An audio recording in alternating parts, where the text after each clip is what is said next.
حضور اکرم صلی اللہ علیہ وسلم نے ارشاد فرمایا، اے عمر، اگر مجھے لوگوں کے سست پڑ جانے کا خوف نہ ہو، میں آپ کو ایک ایسی خبر دوں کہ اس خبر کو جا کے گلی گلی بازار میں عام کر دو۔ حضرت عمر نے پوچھا، یا رسول اللہ، وہ کون سی خبر ہے؟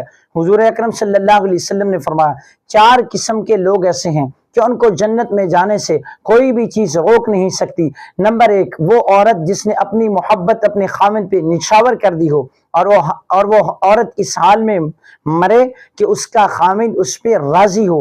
اور نمبر 2، وہ شخص جس کے بچے زیادہ ہوں اور ذرائع آمدن اس کے کم ہو، لیکن اس کے باوجود اس نے اپنے بچوں کے پیٹ میں لقمہ حرام نہ جانے دیا ہو۔